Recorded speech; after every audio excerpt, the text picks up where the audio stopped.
Miriam. Eduardo. Y nosotros estaremos hablando de algunos temas ya abordados, los cuales son las tres leyes de Newton, diagrama de cuerpo libre, esfuerzo, tipo de esfuerzo, cuerpo rígido, diferencia entre cuerpo rígido y cuerpo deformado, concepto de fuerza. También estaremos hablando acerca de los vectores y lo que es el plano cartesiano. Yo les estaré hablando acerca de las primeras tres leyes de Newton, pero antes de me gustaría recalcar un poquito acerca de cómo fue Isaac Newton. Isaac Newton nació el 4 de enero de 1643, fue filósofo, físico, matemático y fue uno de los primeros inventores del cálculo diferencial e integral. Además de esto, en 1678 formuló las tres primeras leyes, las cuales estas vinieron dándole un giro como que al universo. Una de las primeras leyes es la ley de la inercia. La ley de la inercia o primera ley postula que un cuerpo permanecerá en reposo o en movimiento recto con una velocidad constante a menos que se le aplique una o varias fuerzas. Dicho de otro modo, no es posible que un cuerpo cambie su estado inicial, sea de reposo o movimiento, a menos que intervengan una o varias fuerzas. Un ejemplo de la primera ley de Newton es una pelota en estado de reposo. Para que esta pelota pueda desplazarse necesita de que una persona la patee. De lo contrario, permanecería en estado de reposo. Dicho de otro modo, no es posible que un cuerpo cambie su estado inicial, sea de reposo o movimiento, a menos que intervengan una o varias fuerzas. Bien, también estaremos hablando acerca de la segunda ley, que es la dinámica. Dice que la aceleración de un objeto es directamente proporcional a la fuerza e inversamente proporcional a la masa. Eso significa que para que un objeto se mueva rápidamente debes de aplicarle mucha fuerza, pero también que la fuerza con la que se mueva el objeto dependerá de qué tan liviano o pesado lo sea. Un ejemplo que también tenemos aquí es acerca de un automóvil y una bicicleta. Entonces, cuando el automóvil no funciona, él lo empuja para que pueda arrancar. Mientras más fuerza él ejerza, mucho más rápido irá el automóvil. Pero si en vez de empujar el automóvil, él empuja la bicicleta con la misma fuerza como empuja el automóvil, la bicicleta iría mucho más rápido al ser más liviana. Entonces, aquí podemos ver que intervienen tres elementos, los cuales son fuerza, masa y aceleración. También está la tercera ley de Newton, que es la de acción y la reacción. Dice que a toda acción le corresponde una reacción igual pero en sentido contrario. Lo que quiere decir que las acciones juntas de dos cuerpos siempre son iguales pero divididas en sentido contrario o opuesto. De esta manera, siempre que se ejerce una fuerza sobre un objeto, este ejerce una fuerza semejante en dirección contraria y de igual intensidad, por lo que si dos objetos uno y dos interactúan, la fuerza ejercida sobre uno será igual a la ejercida sobre otro. Entonces, es decir, aquí tenemos un ejemplo que es F1 menos 2, vendría siendo F2 menos 1. A la primera fuerza se le conoce como acción y a la segunda fuerza como reacción. También tenemos lo que es el diagrama de cuerpo libre.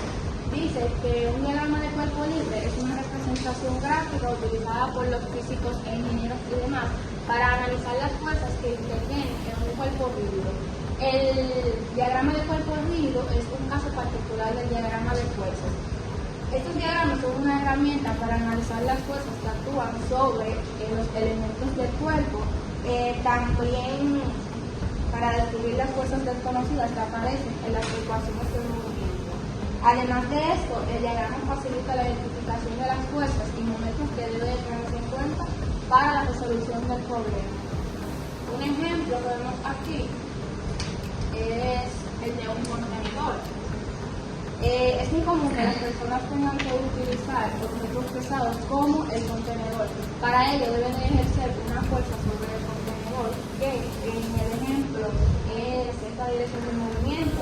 Pero esta no es la única fuerza que actúa sobre él, también actúa la fuerza normal que está en una superficie plana y además de esto está la fuerza de gravedad que está verticalmente hacia abajo. Yo ahora estaré hablando sobre el esfuerzo. El esfuerzo es la medida de la intensidad de las fuerzas internas que se genera en un cuerpo cuando se le aplica una carga externa. El esfuerzo se expresa como la fuerza de unidad de área y su unidad de medida es la unidad de presión. Existen diferentes tipos de esfuerzo. Uno de ellos es la tracción. Se produce cuando las fuerzas tratan de estirar el cuerpo sobre el que actúa. Estas fuerzas son opuestas y se dirigen hacia la misma dirección, pero en diferentes sentidos. Como pueden ver aquí en el ejemplo, como un tirapiedra, uno se dirige hacia adelante y otro hacia atrás, pero hacia el exterior del elemento.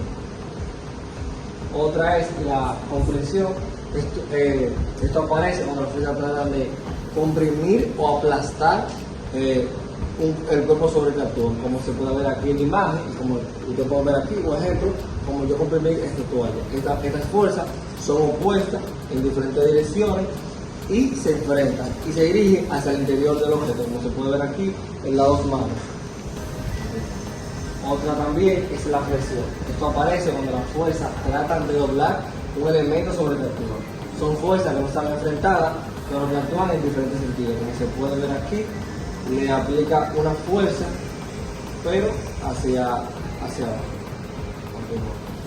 Otra fuerza también es la torsión. En este caso, las fuerzas internas tratan de retorcer el elemento sobre el que actúan. Esa fuerza hace girar el cuerpo, como se ve aquí, con un paño de cocina, y también como se puede ver aquí, uno hacia adelante y otro hacia atrás. Un ejemplo sencillo de cómo ese tipo de esfuerzo se aplica, en este caso. Y para terminar, el último esfuerzo es el cortante. En este esfuerzo se trata de seccionar un objeto en un punto determinado. Aparece cuando las fuerzas se encuentran muy juntas, como cuando cortamos un papel. Hay dos tipos de fuerza, una hacia arriba y otra hacia abajo. Y aquí se aplica el esfuerzo. Ok, yo le hablaré sobre lo que es el cuerpo rígido.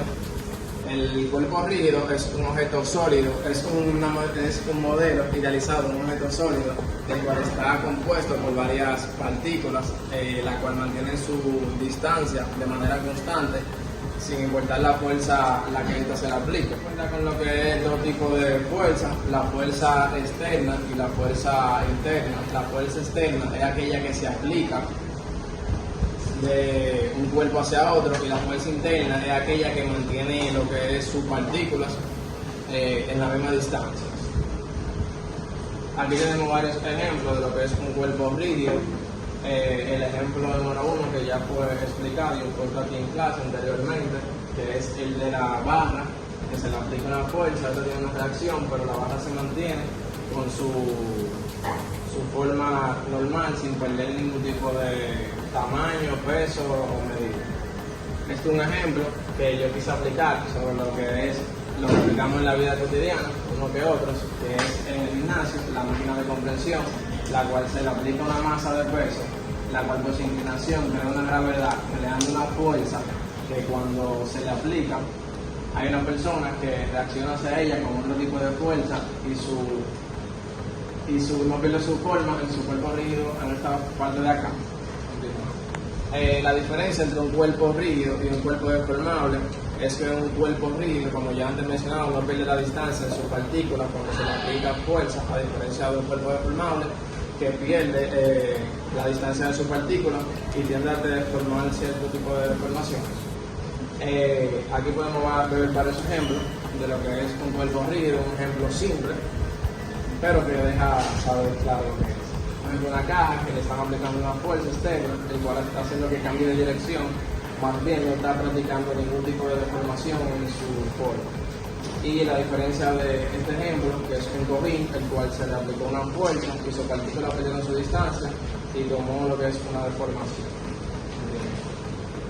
Le hablaré sobre lo que es la fuerza, el concepto de la fuerza. La fuerza es una magnitud vectorial, el cual está compuesta, el cual describe lo que es la interacción entre un cuerpo u otro. Está compuesta por lo que es una magnitud y una dirección, y se mide lo que es el Newton. Se calcula mediante la fórmula F igual a ma, la cual F representa lo que es la fuerza, la m es la masa y la a la aceleración.